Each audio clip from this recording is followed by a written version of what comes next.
Hi, I'm Chelsie Wyse. Navigating the chaotic waters of marketing can be murky and riddled with not so helpful paywalls and fancy speak. We all deserve better, and we should expect better. Since 2010, I've been challenging the marketing and advertising industries, questioning the true impact of KPIs, paid social media ads, and terms like creative content creation and sustainable growth. Let's unearth the way that things have been done. Let's talk about marketing and business growth in a no-nonsense way. In each episode, I'll give you tips and tools you can start using as soon as the episode is done. Let's wise up.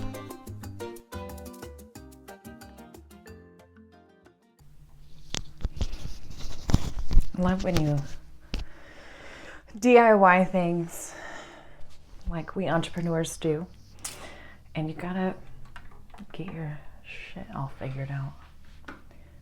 Okay, I'm here now. Welcome to another episode of WyseUp with Chelsie Wyse. Today is a great day. As some of you have been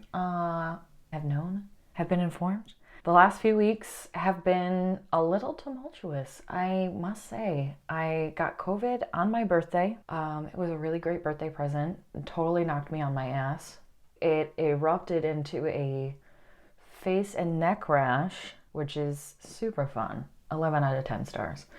And had to go on some steroids and get that all figured out. And then because it was so dry and painful, I OD'd on slugging cream.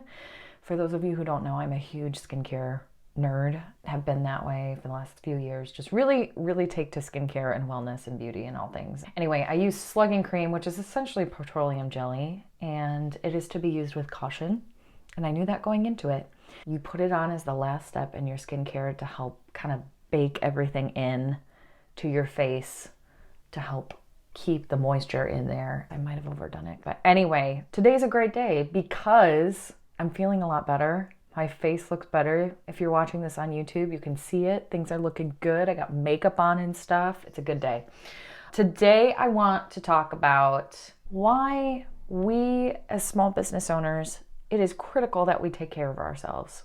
So according to, this is a fun stat for me to recite, from the Small Business Administration, the SBA, the latest statistics show that 32.5 million small businesses in the U.S., which count for 99.9% of all United States businesses. That's how many were in 2021. The SBA defines a small business as a firm that has fewer than 500 employees, which is pretty extreme. You can have 200 employees and still be deemed a small business. There's a large group of us that are categorized as small business owners. I think we get a little tripped up with the word small and think it means less than or not as impactful. But bitch, you are on the same playing field whether you have 4 employees or you have 500. You gotta do the same things. You gotta show up. You gotta delegate. You gotta learn how to talk to people. You're doing the same things. You're just doing it on a bigger scale. You're just doing it more often. So 400 employees, still a small business, still fucking important, still fucking impactful. I've always said that small businesses are the lifeblood of our country, of the world, quite honestly, because there's small businesses everywhere. But I don't think we really understand how impactful until we sit and think about where are my favorite places to eat? Where are my favorite places to get gifts or shop for clothes or do whatever? They're everywhere. There's so many of them. This is just wild to me. As small business owners, we have a different level of expectation that is asked of us. We're managing teams. We are constantly pushing ourselves to be more creative, to be more cutting edge, to make sure that we have the right processes in place, that we're hiring people, that we're forecasting out when to scale. There's so many things that we have to think about that no poo-pooing on the 9-to-5ers, the people who have a job. There's nothing wrong with that. That's fine. Those as entrepreneurs, we have different shit to think about, and we have a lot of it. Not even factoring in you might be in a relationship, or you have a family that you need to take care of, or you have kids, or you have aging parents, or you have pets, or you have a house or an apartment and shit to take care of there. There's a different level, and there's more expected of us, which leads me into my next point. For how much we invest in the world around us and the impact that we have on the world, we should be directly, or if not more, taking care of ourselves. When I started my business in 2015, I left a nonprofit, felt burnt out from that, wanted something a little bit more creative.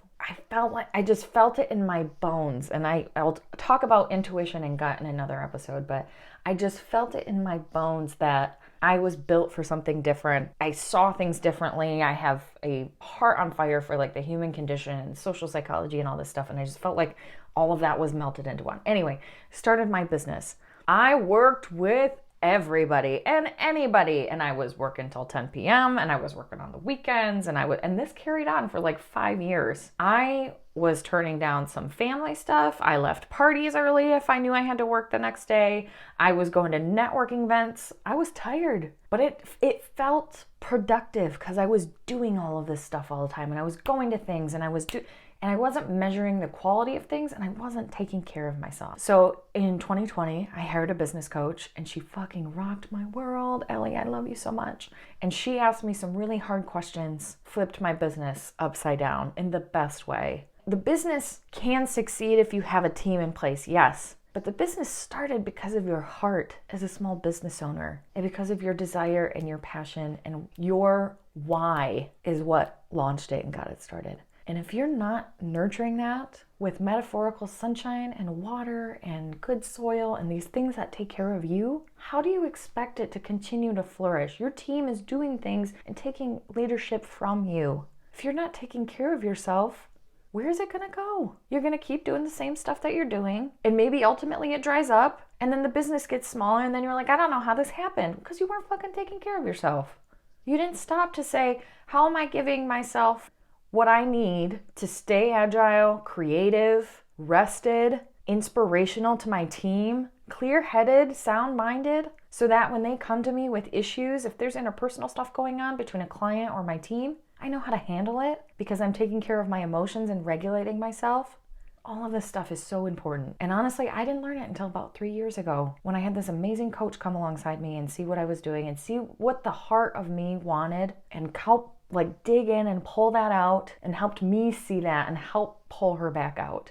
So I've got a short list here I'm going to share with you. 10 things we need to keep in mind as business owners. The first one, you are your biggest obstacle. Yes, you are. The thoughts you have about your business, your employees, your business's goals, who you think you are, all of it. Its impact is felt daily, and your thoughts, the ones you currently possess, they are what are creating your situation, your environment that you're finding yourself right now.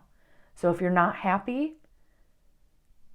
get out an old piece of paper, get out a pen or a pencil or a marker, whatever you want, doesn't matter, whatever color you want, and write out, what am I actively contributing to? How is this my fault? And that's a triggering question for a lot of us, myself included. Asking yourself, something's going on right now. I'm exhausted. My business partner's upsetting me, or my team is just not competent, or whatever. I'm talking strictly business, but this can be used in personal life too. How am I contributing to this problem? What am I doing? And this is not just the pity party parade. This is productive, responsible, owning your shit too thinking. So remember that. You are the biggest obstacle. Number 2, get nerdy about your most lofty ideas. I'm talking like pie in the sky shit. What is something that you've dreamt about and you haven't told anybody? Do you want to start another business? Do you want to add additional services to your current business? Are you looking to just blow up this whole fucking playbook and go rogue within your industry? That's what I'm doing. Outing the marketing industry. Getting real about what you should do, shouldn't do.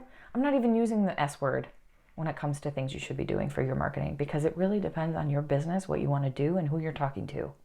Is there something in the back of your head that you just keep going back to that you're like, it would just be really cool if, or I just really wonder what would happen if? Pay attention to those thoughts. Write those out. Take that same piece of paper that you used, flip it over, write on the back, write this sentence.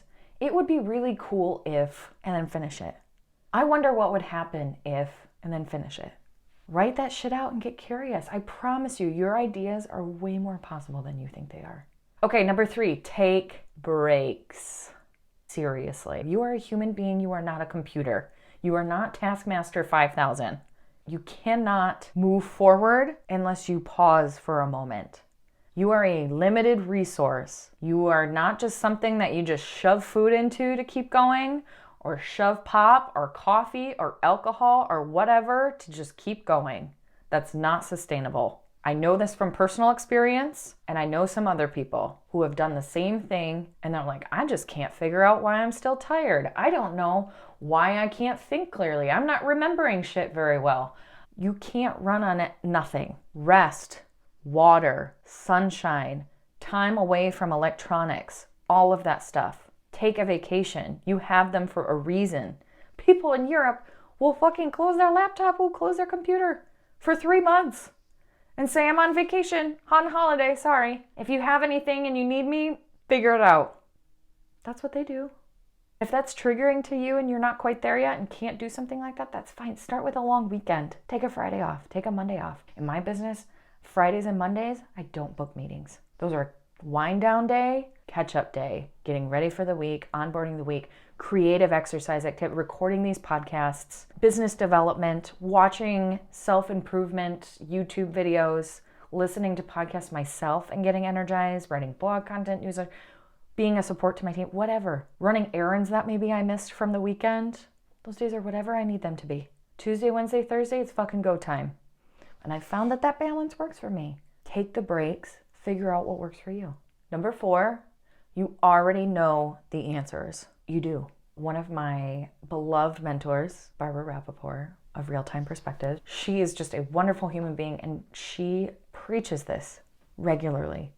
You know the answer already. It's just uncovering and getting through your own bullshit to get to that answer. You know your brain is the best tool you have. Use it. Tap into that.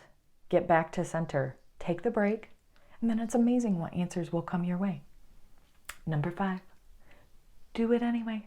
I'm here recording these podcasts after coming off of 4 weeks of being fucking sick, tired, not sure I had the stamina to even hang out with friends, do fun things that would bring me joy and get me out of depression. You gotta do it anyway. Even if it's 50%, you're 50% best. It's better than not doing anything at all. And as a recovering perfectionist, let me tell you, life takes the fuck off when you just do it anyway. A client of mine, in my early days, said just ship it. So you got your lofty goals from step 2, you wrote them down, or step 3 maybe. You wrote them down. What would it look like to do 5% of that? What would it look like to record something and then just let it sit for a second? And then what would it look like to publish it? What would it look like to write into a publication that you're looking to get published in?